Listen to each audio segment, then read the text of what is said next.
Hai teman-teman, kami dari kelompok 6 kelas B akan menjelaskan mengenai uji Goodman Lambda, yaitu uji korelasional antara variabel nominal dengan nominal. Nah, kelompok 6 kelas B terdiri atas 7 orang anggota dengan nama-nama yang tertera pada layar. Selamat mendengarkan. Uji lambda merupakan suatu uji korelasi untuk variabel nominal yang dapat digunakan pada ukuran tabel mana saja. Lalu, uji ini juga dapat menentukan variabel yang lebih tepat untuk dijadikan prediktor. Lalu, pada uji ini ada simetrikal dan asimetrikal. Apa perbedaannya? Simetrikal itu tidak memerhatikan variabel independen dan dependen, sedangkan asimetrikal memerhatikan variabel independen dan juga dependen. Lalu untuk langkah-langkah pengerjaannya ada 4. Yang pertama yaitu menentukan hipotesis, yang kedua statistik uji, yang ketiga kriteria uji, dan yang terakhir adalah kesimpulan. Untuk langkah 1 yaitu hipotesis, ada H0 dan H1.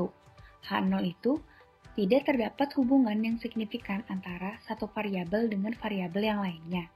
Sedangkan H1 terdapat hubungan yang signifikan antara variabel 1 dengan variabel yang lainnya.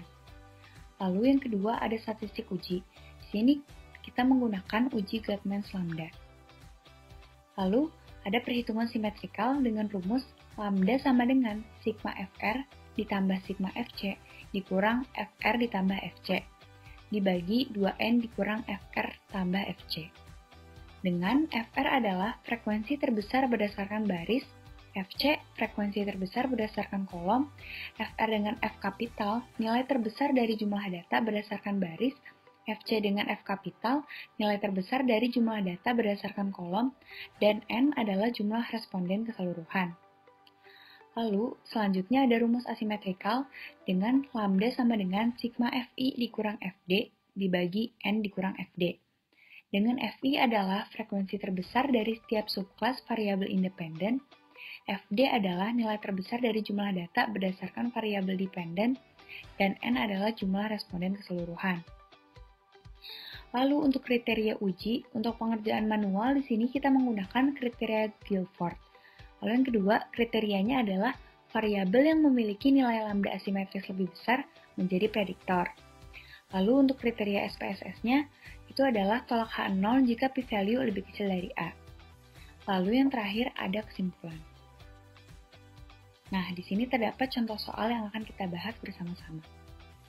Sebuah penelitian mengenai preferensi genre musik dilakukan terhadap 150 orang mahasiswa Universitas A. Berdasarkan data yang didapatkan, mahasiswa memiliki preferensi genre musik yang berbeda-beda.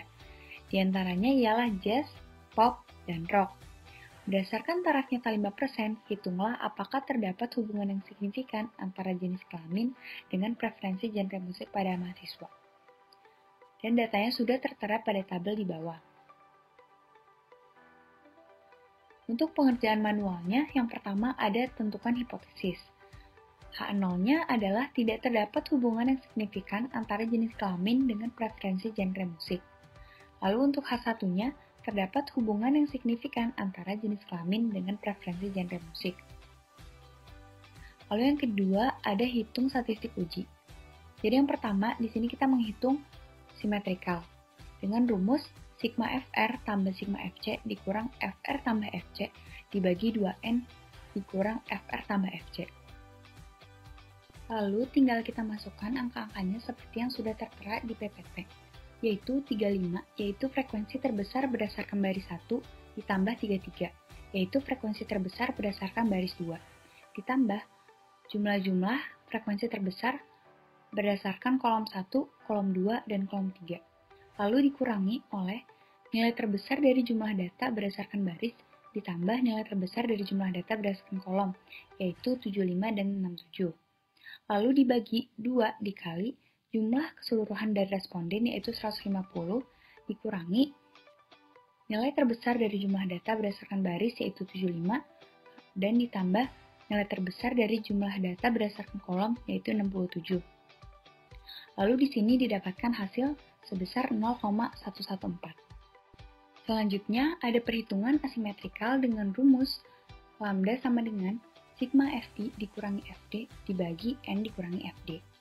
Nah, di sini perhitungannya ada dua. Yang pertama itu jika jenis kelamin menjadi variabel dependen, yaitu lambda sama dengan 35 ditambah 33, yaitu frekuensi terbesar dari setiap subkelas variabel independen, yaitu jenis kelamin. Dikurangi 67, yaitu nilai terbesar dari jumlah data berdasarkan variabel dependen, yaitu preferensi genre musik. Lalu, dibagi oleh jumlah responden keseluruhan dikurangi oleh nilai terbesar dari jumlah data berdasarkan variabel dependen, yaitu preferensi genre musik. Lalu didapatkan hasil 0,012. Lalu yang kedua ada jika preferensi genre musik menjadi variabel independennya, yaitu 33 ditambah 35 ditambah 24, yaitu jumlah dari frekuensi terbesar dari tiap subkelas variabel independen, yaitu di sini preferensi genre musik. Lalu dikurangi 75, yaitu nilai terbesar dari jumlah data berdasarkan variabel dependen, yaitu jenis kelamin.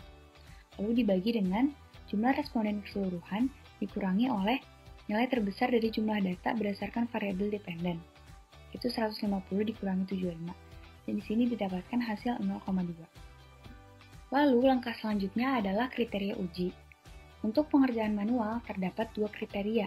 Yang pertama, kriteria Guilford. Dengan kurang dari 0,2 itu hubungan sangat lemah.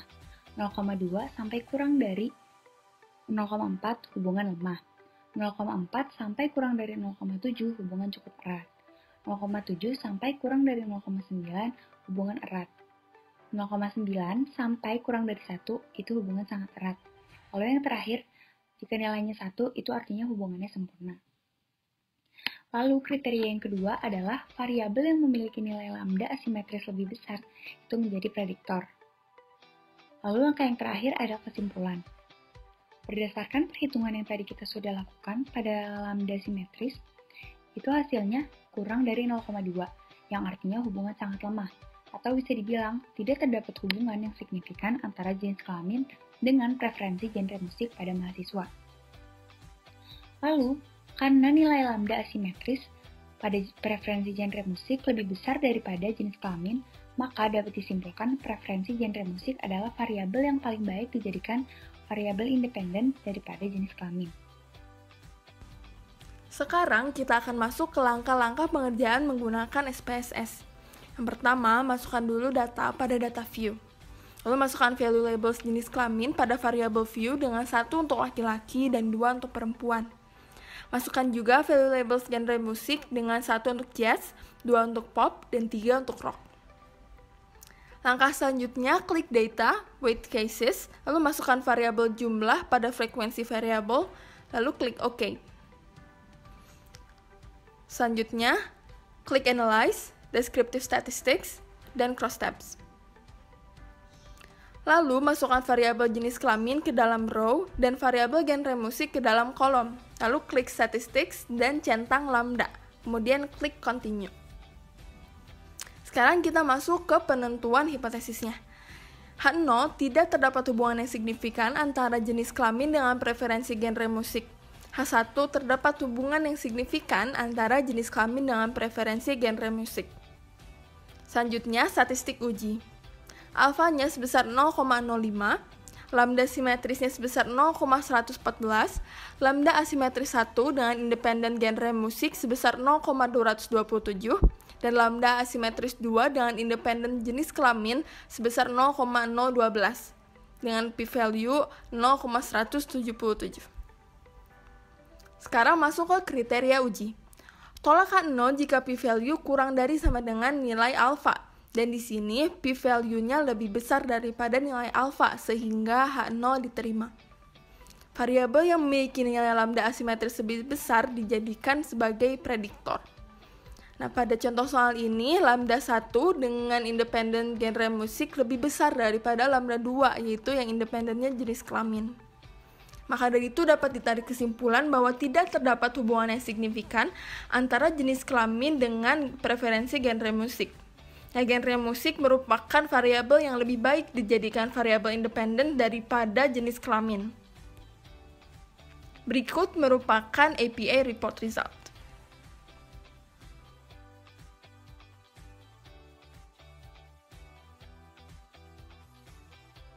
Dan yang terakhir ada latihan soal untuk teman-teman kerjakan. Sekian penjelasan dari kami. Terima kasih teman-teman.